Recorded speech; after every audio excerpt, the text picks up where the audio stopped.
What's up, Fraggle Rock? It's Teddy Ballgame and my special guest, Christian Brewer, all the way from Germany. Hey, Marcus. We're rocking a GQ style up in Romanville at on location here in at Barb and Mike's place. Rolling and balling it, as you can see here. Yes. Matchup of the week this week is yours truly, Teddy Ballgame, aka Fraggle Boober, versus Marcus Brewer, Sexy Time Explosion! Anyways, looks to be a good matchup, I think. ESPN's got us listed as a 106-93 with Marcus winning, but obviously that's not going to happen. But Marcus, I wanted you to see everybody here because everyone misses you. What's up, Marcus? You know? Hey, Marcus! You got the whole crew here and everything like that. Jill's in there somewhere. She hasn't like gotten in there. Oh, there she is. So now she's out. Anyways, I'm gonna kick your ass this week, Marcus, because because so Christian's too, yeah. here. Christian's here, and he's gonna like help me out and like critique your team and my team and kind of give us his analysis in terms of what's gonna be like. Yeah, I just heard some pre-game analysis on ESPN, and you have Cutler as a quarterback. What's up with that, man? You know that he's he's not that good, you know. Like Chicago's all about the running game and stuff, and like I've heard some numbers. Last couple of years, Cutler's only did like 11 touchdown passes against Green Bay, and he actually did this high number of 17 interceptions against Green Bay. So, of course, I'm cheering for the Bears, but I hope that the Bears are gonna make more running games than passing. To Christian's point, he's actually right on all those facets. You know, Jay Cutler has never played well against Green Bay. But even though they're playing at home, Aaron Rodgers has always been very stout there at Soldier Field, and the Bears fans just don't scare him. They don't even bother him. I mean, hell, they knocked you guys out of the playoffs last year. Yeah. So kudos to having Cutler in there. I like Cutler because he's an offensive guy and he likes to throw, and you got, a really great offensive team. Mm-hmm. However, you got Brandon Marshall, who's questionable, I think now probable, and then Alshon Jeffrey battling injury as well. If you think about it, it's kind of good that you have Martellus Bennett in there because he's going to be carrying you as much as he can because he's gotten a lot of targets and touchdowns over the past 3 weeks. But yeah, so in my mind, Jay Cutler, I guess you're starting him over Cam Newton against Baltimore. So I mean, I guess you're expecting it to be a shootout. I don't think that's going to be the case, but we'll see. And I think your brother's kind of saying that you should change out Jay Cutler for Cam Newton. Yeah, maybe you should look at your bench and think over maybe about your starters and maybe make some change-ups so you get more points. I mean, I still hope that Ted's going to kick your ass. But... And then go ahead and talk about Matthew Stafford. Matthew Stafford's a Detroit Lions quarterback. He had a horrible game last week against Green Bay. Gave me 5 points last week, and that wasn't ideal. They're playing against a Jets team that gives the ball up a lot and a lot of turnovers, which might help a lot in terms of how Stafford plays. Definitely. Yeah. He should be motivated to make up some of his bad plays last week, and he should go out there and definitely gonna have a good game. I mean, he's a good-looking guy. He should make a good game, he should get you some points, and I'm really confident that he will during this week, actually. Got it. So, if you had to give points for both Stafford and Cutler, how many points would you give Cutler? That's a tough thing because I'm not really confident about Cutler. I would say maybe I don't even see him doing positive points. Maybe 5 or 10, something like that. All right, so Heijin goes to 10 points and Lojin goes 5 points, which is expecting that Green Bay's defense is going to step up and Cutler's going to have issues playing against Green Bay. I like it. That's a good thing. What do you think about Stafford? How many points do you think he's going to get? I think he's going to do good. Based on his good looks and all that. Of course. Then he should do at least something like 20. I like it. 20 points against the Jets. Yeah. He's due. I mean, he's had a bad game against the Packers and everything, so I got to believe he's going to have a bounce-back game. Yeah. Looking at the running backs, you got Rashad Jennings and Fred Jackson for Sexy Time Explosion, Marcus. And then you've got truly with Doug Martin, Alfred Morris. Pretty easy to say about Jennings. You're thinking that against the Redskins, that he's going to have a pretty stellar game, just because of the fact that the Redskins are pretty strong on the defensive side of the ball. However, I don't know. I mean, it's hard to say how Jennings is going to perform after a big game like last week. I have a really strong feeling, that I think he might just put up 5 points. I will bet, $100 to Christian if he doesn't put up 5 points. That's just my thoughts. And you got Fred Jackson against Houston. I actually like that matchup. Whether he's going to get split carries between him and C.J. Spiller depends on how they play that. Houston's defense was awful last week. I mean, hell, they gave up 25 points to Rashad Jennings. How messed up is that? But I believe that, Fred Jackson should put up some numbers. And so for me, let me give Fred Jackson, I'll give you a modest 11 points just because I think he'll get all of it on the rushing factor. And then for myself, I've got Doug Martin and Alfred Morris. Christian, what do you think about Doug Martin and my running backs, Alfred Morris? Well, actually, I don't have a clue what you're talking about, but I think that you know what you're talking about. So, Alfred Morris should be doing some points, something like 10 to 15, probably more at the higher edge, something like 13, 14, 15. That's where the area he is going to be, probably. Okay. And he's definitely going to give you some points, but on Martin, I'm not sure.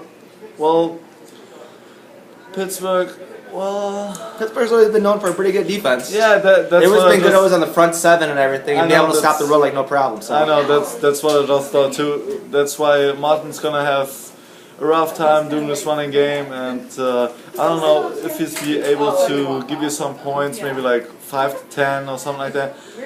Well, I'm going to err on the side of 10 points and everything like that. So basically, Christian is saying that Alfred Morris, he thinks will get between 13 and 15 points. I think it's more so going to be 14, but don't quote me on that. And then we got Doug Martin putting up, I'm going to take the high spot and score at 10 points. For the flex and the wide receivers, we've got Bradshaw as your flex, Calvin Johnson and Antonio Brown as your wide receivers. Should be interesting to go in terms of having Megatron and Antonio Brown there. You're assuming that the Tampa Bay cover 2 is going to be suspect in terms of the players and how they perform. Antonio Brown should have big numbers against Tampa Bay just because they're so injured in the secondary, and so I think that's a good play having Antonio Brown and Calvin Johnson. I think your wide receiver is going to carry you in this matchup against me, which I'm going to be honest, I'm scared of them. Calvin Johnson against the Jets and Brown against Tampa.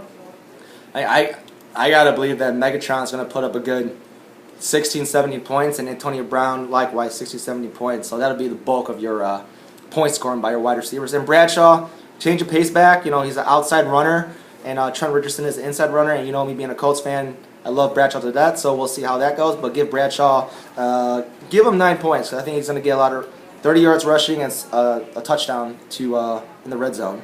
For myself, I've got. It's usually the rule where you're not supposed to start 2 wide receivers on the same team in the same matchup. But I've got Cooks as my flex and Colston as my wide receiver, and then Kelvin Benjamin. Kelvin Benjamin's the rookie. I know that, but he's been having a great season so far. I mean, no matter who you put in there with Derek Anderson or Cam Newton, he's always been very solid and he's finding his own. I mean, putting up 19 points last week was pretty solid. Thankfully, Derek Anderson came in and threw a touchdown pass to him to kind of save me for that week. Then we got Colston and Cooks.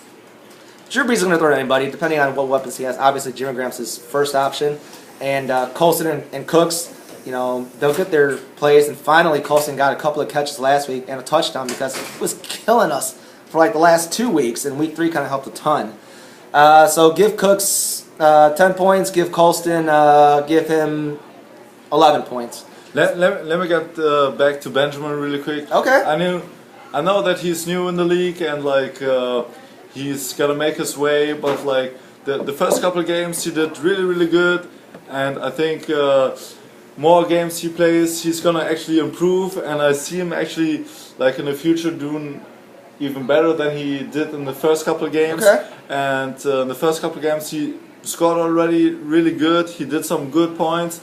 And I actually see him doing better, more games he actually plays. I like it, and I completely agree. And Marcus, that you were one of the few folks who are trying to make a play for him, and I appreciate that. And maybe give it a couple more weeks, and maybe you'll be able to trade me Megatron for Calvin. Don't know if that'll happen, but. And then for tight ends, I like your tight end, Martellus Bennett, and my tight end, and Rob Gronkowski. Gronk smash! Gronk smash! So Bennett, he's playing against Green Bay, and he's there. If the receiver core isn't there in terms of Jeffries and B. Marsh, then I gotta believe that Bennett's going to be a huge target, both between the lines and in the red zone. So I know that I'll let Christian decide how many points Bennett's going to get, but Gronkowski, he's coming into his zone. They're increasing the snap count and everything like that, so I got to believe that Gronk's going to get another touchdown. I think he's going to get 2 touchdowns actually. So give Gronk 16 points for the day against KC, even though they're playing at Arrowhead, but it doesn't really matter. And then we've got Martellus Bennett. How many points do you think Bennett's going to have against the Packers? Actually, something around 15. I see him being something like the security guy, where something goes through, he's gonna be there, Okay. And I think he's definitely gonna do some points. Somewhere around 15, maybe a little more, but he's definitely gonna do some good points for Marcus, and he's gonna be one of the highest point players that Marcus is going to have this week. Okay, he's going to be right up there. I see. So how many points do you think he's going to have? Yeah, something like 15. Okay. And who else were you just talking about? Gronkowski? Rob Gronkowski. Yeah. Gronk smash. He's got the Gronk smash touchdown. I know. He's going to do good. Definitely. Okay. Yeah, definitely. He's a good-looking man too, so. Yeah, I know. It's not all about the looks, but he definitely going to make... something like 20 actually. He's gonna be high. He's gonna be high there too. It's gonna be a tight thing between the tight ends, but I actually think Gronkowski is gonna make it actually a little bit better than Bennett's gonna do this week. Understood. Anyways, I never talk about defense and kickers because who really cares? But I have the Redskins against the Giants and the Lions against the Jets. Redskins are the Redskins. We all know how. I think they're not going to do well against the Giants, even though I thought they would. Give them, I'm not going to say. Lions, I like the Lions against the Jets and Geno Smith. Geno Smith turns the ball over, so you might get most of your points. So I think, in general, Marcus, you're going to get points from your defense, from Bennett, and pretty much your receivers. Your running backs, you might want to think about that. You might want to change your quarterback, too. Anyway. Maybe Marcus is going to get some points off his kicker, too, because, I don't see...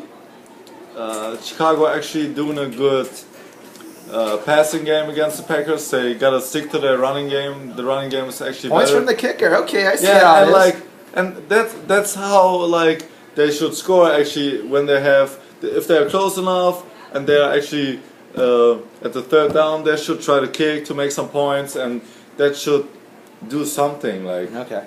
Well, anyways, in the end, it's you've got yours truly, Fragga Boober, Teddy Ballgame. Even though ESPN says I'm supposed to lose, winning 101-95.